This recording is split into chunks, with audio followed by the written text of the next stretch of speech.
আসসালামু আলাইকুম এভরিওয়ান। আশা করছি সকলেই ভালো আছেন, সুস্থ আছেন। HTML সিরিজের আ ২য় পর্বে আপনাদের সবাইকে স্বাগতম। আমি রাজু আহমেদ। তো আজকে কথা বলবো আমি আ এডিটরস নিয়ে। সো তার আগে একটি কথা বলে নেই, সেটা হচ্ছে আ আপনারা আ আ Facebook গ্রুপে জয়েন হবেন এবং এক্সপার্ট রাজু আমি গ্রুপের লিঙ্কটা আ ডেসক্রিপশন বক্সে দিয়ে দিব। সো এখানে জয়েন হয়ে নিবেন। এটা নতুন গ্রুপ।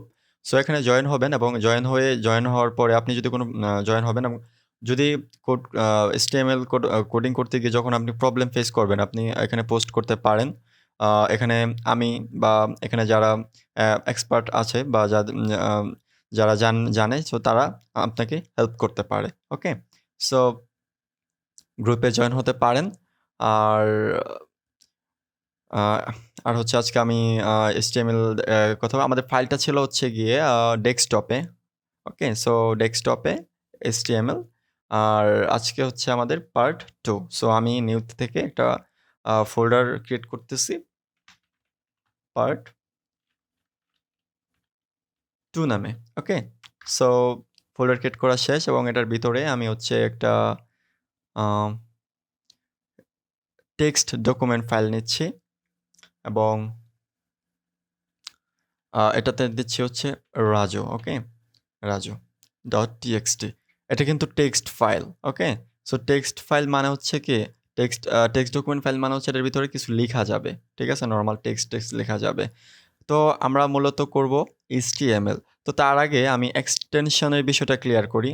সো আমি কিভাবে বুঝলাম যে এটা টিএক্সটি ফাইল বা টেক্সট ডকুমেন্ট ফাইল? হ্যাঁ, আপনারা দেখবেন যারা হচ্ছে গিয়ে দেখবেন .jpg এটা হচ্ছে গিয়ে ইমেজের ফাইল। তারপরে হচ্ছে .mp4 মানে ভিডিও ফাইল, mp3 মানে হচ্ছে অডিও। সো এই যে এক্সটেনশনগুলা লাস্টে, সো এইগুলা মানে হচ্ছে গিয়ে এক্সটেনশন মানে ফাইল কি টাইপের ফাইল এটাই আ নির্ধারণ করা হয় এটা দিয়ে এক্সাক্টলি। আর এটা হচ্ছে গিয়ে টেক্সট ফাইল আর আপনাদের হয়তো এই .txt নাও শো করতে পারে।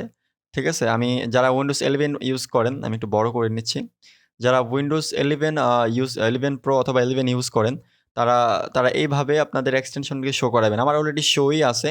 আমি জাস্ট আপনাদেরকে দেখাচ্ছি। হ্যাঁ? আপনারা ভিউ এই ৩ টা ডট আছে এটাতে যাবেন। যাওয়ার পরে অপশনে ক্লিক করবেন। অপশনে ক্লিক করার পরে ভিউ বা অথবা আমরা যদি এই ভিউতে ক্লিক করি আ না, এখান থেকে করা যায়? না। হ্যাঁ, ফাইল নেম এক্সটেনশন এটা চেক করা আছে। এটা আপনি চাইলে আনচেক করে দিলে হ্যাঁ, এটা চলে যাবে। মানে txt এটা কি ফাইল এটা কিন্তু ধরা মুশকিল এখন। ঠিক আছে? এখন আ আপনি মনে করেন যে এরকম লিখলেন, হ্যাঁ? আমি এটাকে রিনেম করতেছি। আ রিনেম রাজু মনে করেন যে .html যেহেতু আমাকে HTML ফাইল বানাইতে হবে, তো HTML দিলেন। বাট এটা কিন্তু কোনো পরিবর্তন হয় নাই। কোনো চেঞ্জ আসা নাই। ঠিক আছে? এটা কিন্তু এখনো টেক্সট ডকুমেন্ট ফাইলে রয়ে গেছে। রাইট? ওকে। সো এটা কেন আমি আপনাদেরকে দেখাচ্ছি। আমি আবার এখান থেকে সরে যাচ্ছি। দেন হচ্ছে ফাইল নেম এক্সটেনশন চেক করে দিয়েছি। .txt কিন্তু রয়েই গেছে। সো আমাদেরকে এটা চেঞ্জ করতে হবে। সো এটাকে আমি আবার রিনেম করতেছি। দেন হচ্ছে কন্ট্রোল A দিয়ে সিলেক্ট করলাম। হ্যাঁ? দেন হচ্ছে রাজু .html দিলেই কিন্তু HTML ফাইল হয়ে যাবে। ওকে? এখানে একটা নোটিফিকেশন দিবে যে আপনি যদি এটা চেঞ্জ করেন তাহলে এটা আনইউজেবল হয়ে যেতে পারে। ঠিক আছে? ভয়ের কোনো কারণ নাই। আপনি ইয়েস করে দেন। আ আমরা HTML ফাইল ইউজ করব, TXT ফাইল ইউজ করব না। ওকে? সো আমাদের কিন্তু HTML ফাইল ক্রিয়েট হয়ে গেছে। আমি আমার নামে ক্রিয়েট করছি raju.html আপনি রাজু জায়গায় আপনার নাম দিন অথবা যেকোনো না যে যা ইচ্ছা তাই রাখেন, সমস্যা নাই কোনো। তো এখানে হচ্ছে গিয়ে আমার ব্রাউজারের আইকন চলে আসছে Google Chrome এর ব্রাউজার। কারণ আমার এখানে হচ্ছে গিয়ে ডিফল্ট Google Chrome করা ব্রাউজারটা Google Chrome এ করা আছে। এই কারণে। আর আপনাদের ডিফল্ট হয়তো যদি Mozilla Firefox থাকে বা Microsoft Edge থাকে এর আইকন চলে আসবে। তাহলে বুঝতে পারবেন যে এটা একটা ব্রাউজারের ফাইল। ওকে? সো HTML এটা হচ্ছে ব্রাউজার ফাইল HTML ডকুমেন্ট। ওকে। সো আ আমি এখানে একটা বিষয় ক্লিয়ার করি সেটা হচ্ছে আমি তো এখানে লিখলাম raju.html হ্যাঁ? আপনি চাইলে কিন্তু আমি আবার রিনেমে যাচ্ছি। আপনি চাইলে এখানে ইউজ করতে পারবেন না।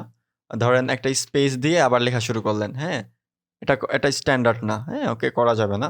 আর আপনি ধরেন এখানে কোনো সংখ্যা-টংখ্যা বসালেন 0984 অথবা সামথিং লাইক দ্যাট, এগুলা হবে না। ওকে? তো আপনি চাইলে ক্যাপিটাল লেটারে লিখতে পারেন। হ্যাঁ? বড় সবগুলা ক্যাপিটাল লেটারে। কিন্তু এই ক্যাপিটাল লেটারে লেখাটা স্ট্যান্ডার্ড না। ওকে? রিনেম করার ক্ষেত্রে আমি বলতেছি স্ট্যান্ডার্ড না। ছোট হাতের ছোট হাতের লেখা ট্রাই করবেন। সো আ ছোট হাতের লিখতেছি। ওকে? .html। এখন আপনি দেখেন এটা কিন্তু 0 কেবি, কিছু নাই। কিছু আছে? কিছু নাই কিন্তু। তো আমি হচ্ছে গিয়ে আমি ওপেন করতেছি ব্রাউজারে। ব্রাউজারে কিন্তু কিচ্ছু নাই। কিন্তু ব্ল্যাংক। ওকে? ওকে। তো আমি হচ্ছে গিয়ে এটাকে ওপেন করব। ওপেন উইথ আ মনে করেন যে নো আমাদের নোটপ্যাডে ওপেন করব। আমাদের ডিফল্ট যে নোটপ্যাড, মোর অ্যাপস, এই যে নোটপ্যাড, এটা হচ্ছে উইন্ডোজের ডিফল্ট একটা কোড এডিটর বলতে পারবেন। নোটপ্যাড মানে নরমাল টেক্সট লেখার জন্য। ওকে? সো আমি এটাতে ওপেন করতেছি। ওকে, ওপেন হয়ে গেছে। এখন আমি সামহাউ মনে করেন যেখানে লিখলাম যে মাই নেম ইজ রাজু। ওকে? যা ইচ্ছা তাই লিখেন। আমি জাস্ট চেক করার পারপাসে আমি এটা লিখছি। এখন আমি কন্ট্রোল এস দিয়ে সেভ করতে পারি, অথবা এখানে সেভ দিলেও সেভ হয়ে যাবে। ওকে? হ্যাঁ, আপনি দেখেন এখানে এক্সটেনশন আছে। কন্ট্রোল এস দিলে সেভ হবে। ওকে? কন্ট্রোল এস দিয়েও করতে পারবেন, আবার এখানে এখানে এসে সেভে ক্লিক করে সেভ করতে পারবেন। ওকে, আমি সেভ করলাম এবং আমি এটা ডাবল ক্লিক করে আবার ওপেন করি। এখানে কিন্তু চলে আসছে। টেক্সটটা চলে আসছে। কি লিখছি দেখছেন? চলে আসছে কিন্তু। ওকে। এটা তার মানে কি কাজ করতেছে। ওকে? নোটপ্যাডে। আর এটা হচ্ছে উইন্ডোজের নরমাল কোড এডিটর। আপনি আ আ আ এরকম আচ্ছা, আমি আরেকটা বিষয় ক্লিয়ার করি। সেটা হচ্ছে গিয়ে আমরা ট্যাগের মধ্যে নিয়ে আসি। ধরেন H2 তে নিয়ে আসলাম। ট্যাগগুলো এভাবে লিখতে হয়। তো সরি, H2। ওকে? সো H2 স্টার্ট করলাম। এটা স্টার্ট করলাম। পরে আমরা ট্যাগ নিয়ে আলোচনা করব। H2 কে ক্লোজ করে দিলাম। এবং H2 এর ভিতরে লিখলাম মনে করেন যে হ্যালো বাংলাদেশ। ওকে? ওকে। তো HTML এর ট্যাগের কাজ কি? ট্যাগের কাজ হচ্ছে ভিতরে যে কনটেন্টটা থাকবে, এলিমেন্টটা থাকবে, এটাকে চেঞ্জ করা। মানে চেঞ্জ বলতে এটার আকার-আকৃতি চেঞ্জ করা। ধরেন এটাকে একটু মোটা করা, ছোট ম ম মোটা করা, ছোট করা, or something like that. Okay? So আমি সেভ দিচ্ছি। আ এখান থেকে সেভ করতেছি, অথবা কন্ট্রোল এস দিলেও সেভ হয়ে যাবে। সমস্যা নেই। তো আমি এটা আবার সেভ করলাম, রিলোড দিলাম। দেখেন এটা কিন্তু মোটা হয়ে গেছে। তার মানে কি? ট্যাগের কাজটা কি? ট্যাগের কাজ হচ্ছে কনটেন্টকে, হ্যাঁ, ট্যাগটা হচ্ছে কনটেন্টের উপর প্রভাব ফেলে। হ্যাঁ, এখন H2 র কাজ কি? H2 র কাজ হচ্ছে একটা হেডিং টাইপের কিছু একটা নিয়ে আসা। ওকে? সো এটাকে কিন্তু অলরেডি মোটা বোল্ড করে দিছে। ওকে? এরকম।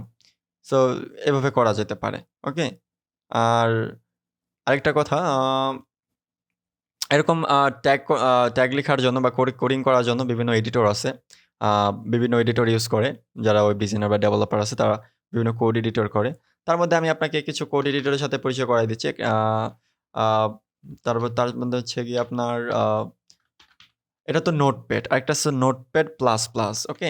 যেটা ইনিশিয়াল পর্যায়ে খুব হেল্পফুল আপনাদের বিগিনারদের জন্য। ঠিক আছে? অলওয়েজ ইনিশিয়াল পর্যায়ে আপনারা এটা আ নোটপ্যাড প্লাস, প্লাস ইউজ করে আ কোড করার ট্রাই করবেন। হ্যাঁ? এটা ভালো হ্যাবিট। ইনিশিয়াল পর্যায়ে ১ম যখন আপনি আ একটা মিডিয়াম লেভেলে চলে যাবেন, তখন আপনি অন্য একটা কোড এডিটরে, হ্যাঁ, টার্ন করতে পারেন। সমস্যা নাই। অন্য একটা কোনো কোড এডিটর ইউজ করতে পারেন। So notepad plus, plus.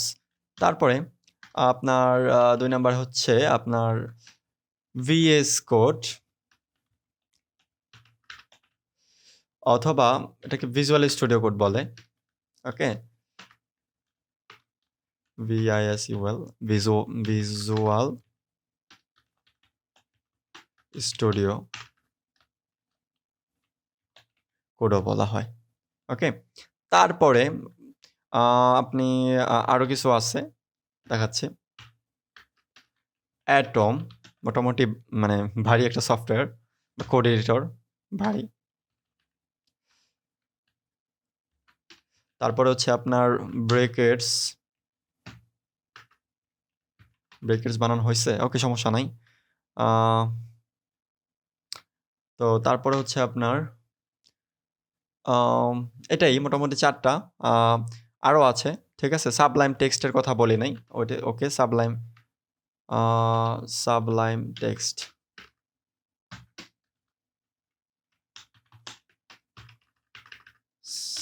Sublime text. হ্যাঁ, সাবলাইম টেক্সট 3 এখন যেটা আছে এটা 3 এখন। Sublime text 3। ওকে? সো কিছু কোড এডিটরের নাম বললাম আপনাদেরকে। তো আমরা ইনিশিয়াল পর্যায়ে শুরু করব নোটপ্যাড প্লাস প্লাস থেকে। ওকে? নোটপ্যাড প্লাস প্লাস দিয়ে আমরা শুরু করব।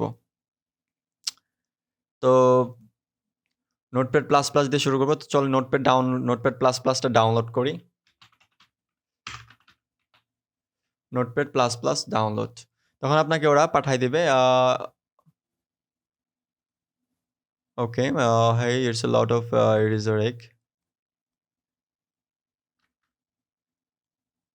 সমস্যা নাই। আমরা নোটপ্যাড ডাউনলোড করি, অ্যাভয়েড করি এটা। ওকে। এখানে কিছু ভার্সন আছে। নোটপ্যাড কিছু ভার্সন রিলিজ হইছে। তো সবসময় আপডেট ভার্সন ইউজ করার ট্রাই করবেন। আমরা আপডেটটাই নিচ্ছি 8.1.3। সো ক্লিক করতেছি। আর আপনি এখানে প্রশ্ন হচ্ছে আপনি কোন অপারেটিং সিস্টেম ইউজ করেন? হ্যাঁ? এখানে 32 বিট আপনার অপারেটিং সিস্টেম যদি 32 বিটের হয়ে থাকে তাহলে আপনি এটা ইউজ করতে পারবেন। আপনার অপারেটিং সিস্টেম যদি 64 বিট হয়ে থাকে তাহলে আপনি এটা ইউজ করতে পারবেন এখান থেকে, অথবা এটাও ইউজ করতে পারবেন 64 বিট হলে। বাট 32 বিট যদি হয় অপারেটিং সিস্টেম তাহলে আপনি 64 বিট ইউজ করতে পারবেন না। ওকে? আর যেহেতু আমারটা 64 বিট সেহেতু আমি 64 বিট ইনস্টল করতেছি। আপনাদের পিসি মানে কত বিটের আপনার অপারেটিং সিস্টেমটা কত বিটের এটা যদি আপনি দেখতে চান তাহলে আপনাকে সিম্পলি দিস পিসিতে আসতে হবে। দিস পিসিতে এসে রাইট বাটনে ক্লিক করে প্রপার্টিসে যাইতে হবে। প্রপার্টিসে গেলেই আপনাকে এখানে দেখাই দিবে যে কত বিটের, যেন 64 bit operating system. Okay? In here তো আপনার দেখে নেবেন, তারপরে এখান থেকে ওটা ডাউনলোড করবেন। ওকে? সো আমার ইনস্টল অলরেডি ডাউনলোড হয়ে গেছে। আপনি চাইলে এখান থেকে ডাবল ক্লিক করেও ইনস্টল করতে পারবেন। সো ইয়েস করে দিচ্ছে। আমার একটা ইয়েস ছিল, এটা আপনারা দেখতে পারেন নাই। তো ওইটা অ্যালাউ করে দেন হচ্ছে এখানে ওকে, নেক্সট করে আমাদেরকে উইন্ডোজটা ইনস্টল দিতে হবে। নেক্সট করে ইনস্টল দিতে হবে। ওকে? সো ইনস্টল হয়ে গেছে। আপাতত রান করি, সমস্যা নাই। হোক রান। ওকে। আমরা অলরেডি পেয়ে গেছি। আমাদের এটা হচ্ছে নোটপ্যাড প্লাস প্লাস। ওকে? সো ইনিশিয়াল পর্যায়ে আমরা এটা দিয়ে কোডিং করব। ওকে? তো এটা হচ্ছে আপাতত। আর নেক্সট টিউটোরিয়ালে আমরা দেখব। কথা হচ্ছে। তো ততক্ষণ পর্যন্ত ভালো থাকেন, সুস্থ থাকেন। আসসালামু আলাইকুম।